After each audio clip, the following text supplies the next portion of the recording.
एक बैंक बिल्कुल जेल के सामने था। एक दिन बैंक के सेफ का लॉक नहीं खुल रहा था।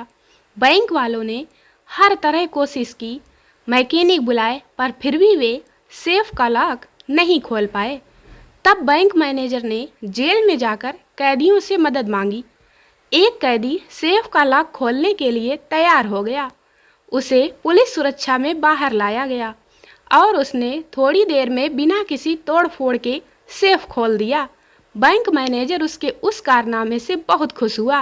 मैनेजर ने सेफ खोलने वाले कैदी से कहा, मैं आपसे बहुत खुश हूँ, आपने बिना किसी क्षति के सेफ खोल दिया। आप बताइए कि इस काम के लिए हम आपको कितने रुपए दें।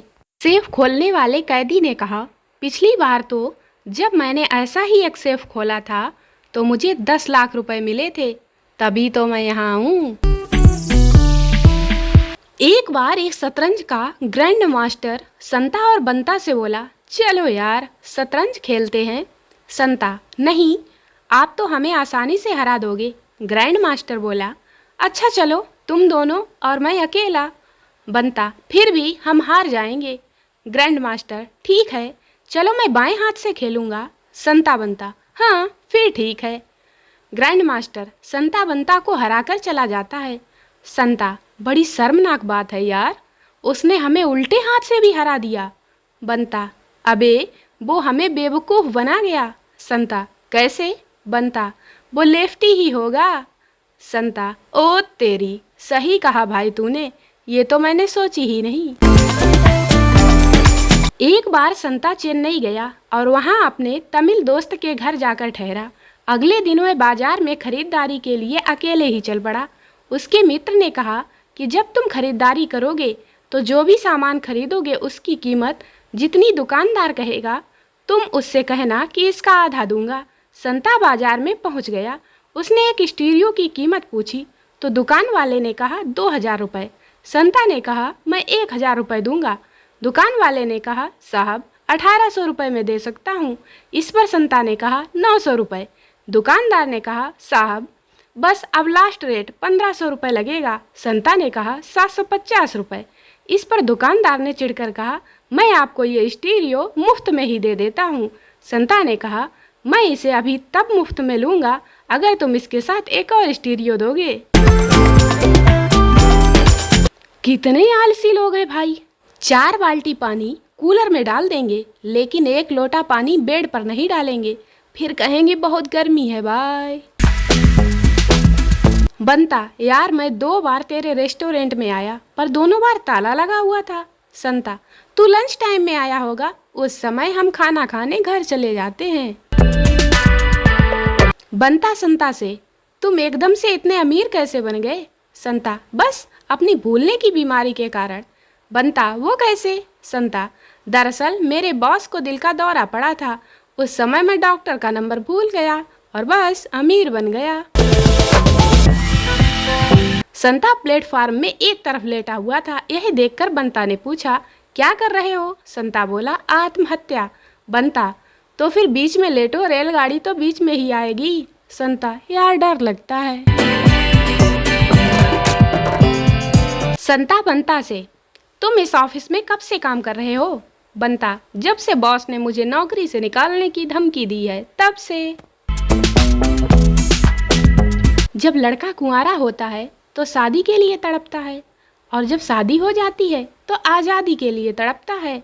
तड़पना तो दोनों ही सूरत में पड़ता है भाई। कमाल का हौसला दिया है भगवान ने शादीशुदा मर्दों को। जब बीबी कहती है भाड़ में जाओ तब वो ऑफिस चला जाता है और जब बॉस कहता है जहन्नम में जाओ तो घर चला आता है। कितना सीधा साधा होता है बेचारा पति। आज के इस मॉडर्न ज़माने में यह ज़रूरी नहीं कि जिस घर में ज़्यादा शांति रहती हो उस घर में सभी संस्कारी हों। हो सकता है उस घर में सभी के पास अपना अपना मोबाइल हो।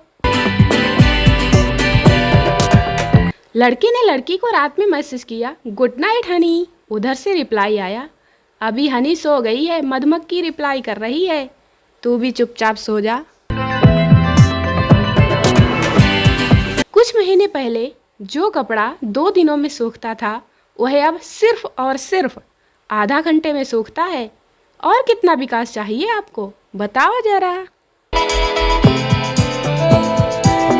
कभी कभी तो दिल करता है कि यह दौलत, यह शोहरत, यह नाम, यह पैसा, यह आराम सब त्याग कर संन्यास ले लूं।